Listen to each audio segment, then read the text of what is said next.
Hello दोस्तों, बात करते हैं पंजाब नेशनल बैंक की। 37 रुपये 55 पैसे का स्टॉक है और लगातार स्टॉक ने गिरावट देखी थी और उसके बाद अब एक अच्छा उछाल देखने को मिला है पिछले 2 हफ्तों से।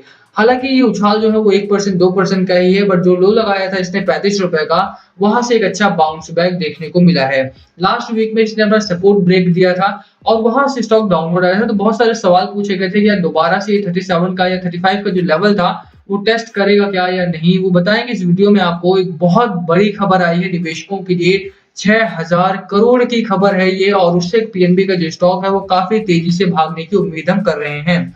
बैंक बोर्ड मीटिंग थी, आप जानते हैं, और उसके एक खबर मैंने आपको पहले भी दी थी जो ट्रिपल बी की तरफ से आई थी, बट अब यहाँ पर जो बैंकिंग ब्यूरो है वहां से खबर नहीं है, बैंक का जो बोर्ड है वहां से एक खबर है और शेयर होल्डर्स की तरफ से एक 6000 करोड़ की खबर है। बताएंगे क्या है पूरी खबर और किस तरह से आपको मुनाफा पहुंचेगा सीधे तौर पे, और कितना आपको यहाँ पर खरीदारी करनी है। क्यों मुझे लगता है कि पीएनबी का जो स्टॉक है वो मिड टर्म से लेकर के लॉन्ग टर्म में आपको आपकी एक्सपेक्टेशन से ज्यादा का मुनाफा दे सकता है। चलिए स्टार्ट करते हैं, बट उससे पहले अगर आप चैनल पे नए हो तो प्लीज चैनल को सब्सक्राइब कर दो and hit that bell icon ताकि आपको नोटिफिकेशन मिल सके।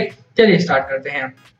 बात करें पंजाब नेशनल बैंक की, तो स्टॉक आपका बेहतर है, अच्छा स्टॉक है। मैं ये नहीं बोलूंगा कि स्टॉक या कंपनी में कोई खराबी है, बट इट्स जस्ट दैट कि स्टॉक आपका काफी दिनों से एक रेंज में बना हुआ है, चाहे वो 35 रुपए से 45 रुपए की रेंज रही हो या 35 से 42 की रेंज रही हो। रेंज ब्रेकआउट आपको नहीं मिल रहा है। और पीएनबी में ऐसा नहीं कि खबरें अच्छी नहीं है या फिर कोई क्वार्टरली रिजल्ट्स अच्छे नहीं आ रहे हैं या कोई नए स्कैम सामने आए हैं, बट उसके बावजूद भी जो स्टॉक प्राइस है आपका वो लगातार उसी रेंज में बना हुआ है।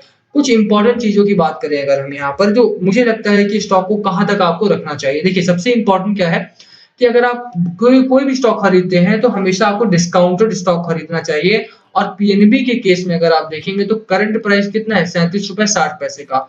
और कंपनी की बुक वैल्यू कितनी है, 84 रुपए की बुक वैल्यू है। यानी कि कंपनी धीरे ही सही पर आपको 84 रुपए का टारगेट तो ला करके यहाँ पर देगी ही देगी। और यही मुझे लगता है। आप देखिए होता क्या है ना, बुक वैल्यू कैसे फाइंड आउट करते हैं कि भैया मार्केट कैप लिया और उसका जो डेट या असेट्स वगैरह है उससे डिवाइड करते हैं। यहाँ पर लायबिलिटीज वगैरह देख करके बुक वैल्यू डिसाइड की जाती है। अगर आप सीए हैं या सीएस कर रहे हैं तो आप बेहतर जानते हैं कि बुक वैल्यू किस तरह से देखते हैं, किस कितना इंपॉर्टेंस होता है। तो बुक वैल्यू आप ऐसा समझ लीजिए कि अंडरलाइंग वैल्यू जो है इस कंपनी की या पर शेयर की वो 84 रुपए है, और आपको ये इस समय पर 37 रुपए में अवेलेबल है। तो अगर आप 1 साल रुकते हैं या 1.5 साल रुकते हैं तो मुझे लगता है कि ये स्टॉक आपको 8490 तक का भी टारगेट ला करके देगा। कम से कम 84 तो आपके खाते में आने ही वाले हैं, ये तय है। तो इसी वजह से मुझे लगता है कि अगर आप पीएनबी बाय करते हैं तो एक ऐसा स्टॉक बाय कर रहे हैं जो डिस्काउंटेड प्राइस पर है फर्स्ट। दूसरा सेफ है। सेफ क्यों कह रहा हूं मैं, अब देखिए अगर सेफ्टी की बात की जाए तो कंपनी लगातार ग्रोथ पर है। प्रॉफिट एंड लॉस स्टेटमेंट देखेंगे अगर आप कंपनी का, तो मार्च 2010 में कितना रेवेन्यू जनरेट कर रही थी, 21,938 करोड़, जब कोई स्कैम नहीं था। उसके बाद स्कैम वगैरह पिछले 1 2 साल 3 4 साल में आए हैं, 2014 के बाद आप स्कैम मान लीजिए। बट वहां से भी अगर आप देखेंगे तो कंपनी का जो रेवेन्यू रहा है वो कम नहीं हुआ है। कंपनी ने लगातार अच्छा रेवेन्यू जनरेट किया है इस साल भी, यानी मार्च 31 और मार्च 2021 में भी अगर आप देखेंगे तो 81,000 करोड़ का रेवेन्यू यहाँ पर कंपनी ने जनरेट किया है। यानी कि बहुत स्टेबलाइज्ड कंपनी है, ठीक है, बेहतर है। इस समय पर थोड़ा सा प्रॉब्लम में दिखाई देती है कहीं कहीं पर, क्योंकि जो नेट प्रॉफिट क्वार्टरली आते हैं उनमें थोड़ी प्रॉब्लम आती है। बाकी नेट प्रॉफिट अगर आप एनुअली देखेंगे तो पिछले 2 साल 3 साल का तो पॉजिटिव ही है। जब स्कैम वगैरह हुए थे उस समय पर कुछ सालों के लिए कंपनी थोड़ा सा शेकी हो गई थी, बट अब यहाँ से निकल चुकी है। तो कहीं ना कहीं अगर आप देखेंगे तो पीएनबी के जो फंडामेंटल्स हैं वो आपके फेवर में है। लॉन्ग टर्म के लिए या मिड टर्म के लिए अगर आप बाय करते हैं इस स्टॉक को तो आप एक अच्छी कंपनी बाय कर रहे हैं और वहां से एक अच्छा पैसा आप कमा करके लेके जाएंगे। पीएनबी आपको श्योरली बहुत अच्छे रिटर्न्स देने वाला है। अब खबर क्या है, उस खबर पर आ जाते हैं कि भैया खबर क्या आई है। तो देखो, खबर हमारे सामने ये है जो सितंबर 11 यानी इस वीकेंड्स पर आई, सैटरडे की खबर है, और इसका जो असर है वो इस हफ्ते में रहने वाला है और बहुत अच्छा स्टॉक भागने की उम्मीद मैं यहाँ पर कर रहा हूँ। लेट्स सी मार्केट का मूड कैसा रहता है, उस पर डिपेंड करेगा कि पीएनबी का मूड कैसा रहता है। बट अभी के लिए जो खबर है, PNB approves raising 6000 crore, 6000 crore रुपए रेज करने की बात हुई है। Punjab National Bank's board of directors on Friday approved capital raising of up to 6,000 crore via bonds. The country's second largest public sector bank would raise this capital through issuance of Basel third additional tier 1 AT1 bonds or tier 2 bonds, or a combination of both in one or more tranches, according to a filing made by the bank with the stock exchanges. तो ये बताया गया Saturday को और Saturday को ही ये approve हुआ था। तो इसका जो असर है वो इस हफ्ते में हमें देखने को मिल सकता है। खबर बहुत अच्छी है, 6000 करोड़ रुपए कंपनी रेज करने वाली है थ्रू बॉन्ड। तो अगर कंपनी बॉन्ड के थ्रू रेज करती है, इसका मतलब है कि इक्विटी पे खासा असर नहीं होने वाला है। अगर यहाँ पर ओएफएस आता या क्यूआईपी आती तो स्टॉक प्राइस आपको थोड़ा सा गिरता हुआ दिखाई देता।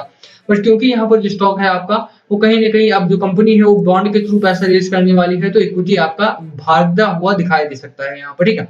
तो खबर बहुत अच्छी है, फंडामेंटल्स बहुत अच्छे हैं। अब बात करते हैं टेक्निकल पैटर्न की कि टेक्निकल्स क्या कहते हैं।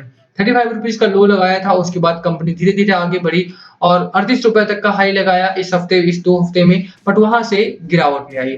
अब 3 कैंडल 3 सोल्जर्स यहाँ पर बन गए हैं और यहाँ से मुझे लगता है कि स्टॉक आपका बाउंस बैक दोबारा कर सकता है। रीटेस्ट करने वाली यहाँ पर मुझे नहीं लगता कोई बात आने वाली है कि स्टॉक आपको रीटेस्ट करता हुआ दिखाई दे। एक हैमर कैंडल यहाँ पर जरूर आई थी जिसके बाद शक हुआ था कि स्टॉक में गिरावट होगी और उसके अगले दिन से 3 से 4 दिनों के लिए गिरावट भी हुई। बट जो 3 कैंडल्स हमारी एक ही बेस पर बनी है उसे साफ तौर पर इससे नीचे प्राइस जाने की उम्मीद मैं यहाँ पर नहीं कर रहा हूँ, ठीक है। पहली चीज तो ये है आपके सामने। दूसरा टेक्निकल पैटर्न अगर आप देखेंगे तो जो हमारा वी वैप या 44 डे ईएमए की लाइन है, ये 44 डे ईएमए मूविंग एवरेज की जो लाइन है उसके जस्ट बिलो है हमारा स्टॉक, यानी कि एक बार जो ये लेवल टेस्ट किया है ये रेड कैंडल के साथ, अब दोबारा से स्टॉक आपका अगर इसके ऊपर निकलता है तो एक साइन वहां से भी आ जाएगा आपका कि स्टॉक आपका बुल रन में घुस चुका है और उसके बाद स्टॉक आपका भागता हुआ दिखाई दे सकता है। शॉर्ट अगर आप आरएसआई की बात करें तो 48 का आरएसआई और मैकडी आपका स्ट्रांगली बुल रन में, हिस्टोग्राम आपके अपर साइड बन रहे हैं, यानी कि टेक्निकल पैटर्न भी जो है हमारा वो काफी फेवरेबल है। खरीदारी की जा सकती है और खरीदारी करें तो मिड टर्म या लॉन्ग टर्म के लिए करोगे तो ज्यादा प्रॉफिटेबल होगा। शॉर्ट टर्म वाला स्टॉक इस समय पर ये नहीं दिखाई देता है, ठीक है। शॉर्ट टर्म का ओवरऑल मार्केट नहीं दिखाई देता है। अगर आप मार्केट की बात करें तो मार्केट भी आपका थोड़ा सा एक हफ्ते में लाइफ टाइम हाई टच करता है, दूसरे हफ्ते में आपका न्यूट्रलिटी बरकरार रखता है। आप देखिए जो ये हफ्ता गया है हमारा, मंडे से थर्सडे तक मार्केट हमारा बहुत ही रेंज बाउंड ट्रेडिंग हुई है, या तो बहुत कम रेड जोन में बंद हुआ है या तो बहुत ही कम उछाल के साथ बंद हुआ है। तो मार्केट में अभी इस समय पर न्यूट्रलिटी बरकरार है। लेट्स सी क्या होता है क्या नहीं होगा अगले हफ्ते में, मतलब कल से हमें पता लगेगा। बट पीएनबी का जो मिड टर्म या लॉन्ग टर्म पर्सपेक्टिव है वो काफी अच्छा है।